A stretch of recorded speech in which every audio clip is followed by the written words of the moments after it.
শামীম পাটোয়ারি নাকি নুরুল হাসান সোহান, হৃদয় নাকি সাইফ হাসান, এশিয়া কাপে মিডল অর্ডার কম্বিনেশন নিয়ে মধুর সমস্যায় বাংলাদেশ। ফিনিশিংয়ে জাকের আলী থাকলেও বাকি দুজনকে নিয়ে চলছে বিস্তর বিশ্লেষণ।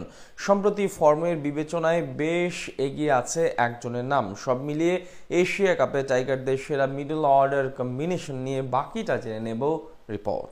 এশিয়া কাপের উদ্দেশ্যে দেশ ছেড়েছে বাংলাদেশ ক্রিকেট দল। বর্তমান সময়ে দেশের সেরা 15 জন ক্রিকেটার নিয়ে সংযুক্ত আরব আমিরাতের বিমানে উঠেছে টিম টাইগার্স। এর সাথে সবচেয়ে বড় অনুপ্রেরণা সর্বশেষ 9 ম্যাচের মাঝে 7 জয়ের আত্মবিশ্বাস। তবে টুর্নামেন্টের আগে রয়েছে বেশ কিছু প্রশ্ন, বিশেষ করে মিডল অর্ডার নিয়ে এক প্রকার মধুর সমস্যায় হেড কোচ ফিল সিমন্স। টি-20 ফরম্যাটে বেশ ভালো সময় পার করছে বাংলাদেশ। শ্রীলঙ্কাকে তাদের মাটিতে সিরিজ হারানোর পর ঘরের মাঠে পরপর 2 সিরিজ হারিয়েছে শক্তিশালী পাকিস্তান এবং নেদারল্যান্ডসের মতো দল।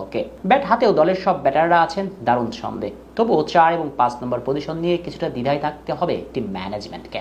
এই মুহূর্তে বাংলাদেশ দলে নেই দুর্বলতা, এমনটাই মনে করেন দলের সাবেক অধিনায়ক মোহাম্মদ আশরাফুল। অপরদিকে বাংলাদেশ দলের পেস বোলিংকে ইঞ্জিন রুম বলেন দলের সাবেক কোচ অ্যালান ডোনাল্ড। তবে এই দলেও দুজনকে মিসিং বললেন দক্ষিণ আফ্রিকান সাবেক এই পেস বোলার। বাংলাদেশের একটি অনলাইন গণমাধ্যমে উঠে এসেছে এই খবর। এশিয়া কাপের আগে দলকে নিয়ে ডোনাল্ড আশরাফুলের মন্তব্য নিয়ে বিস্তারিত থাকছে প্রতিবেদনা। শুরু হয়ে গিয়েছে এশিয়া কাপ। খুব শীঘ্রই মাঠের লড়াই নামবে বাংলাদেশ দল। তার আগে এই আসরকে নিয়ে নানা ধরনের মন্তব্য করেছে দেশ ও বিদেশের নানা তারকারা। সেই তালিকায় এবার যুক্ত হলেন বাংলাদেশের সাবেক অধিনায়ক মোহাম্মদ আশরাফুল ও বাংলাদেশের সাবেক pace bowling coach Alan Donald.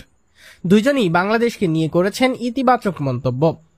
সেখানে এই মুহূর্তে বাংলাদেশ দলের তেমন কোনো দুর্বলতা দেখছেন না আশরাফুল। দল জিততে থাকায় এমন মনে হচ্ছে আশরাফুলের। তবে ওপেনিং থেকে সব ডিপার্টমেন্টেই বাংলাদেশকে ভরসাযোগ্য ভাবছেন সাবেক এই ব্যাটার। এর বাইরেও তিনি মনে করেন কিছু দুর্বলতা থাকলেও সেগুলো কাটিয়ে ওঠা সম্ভব বাংলাদেশের।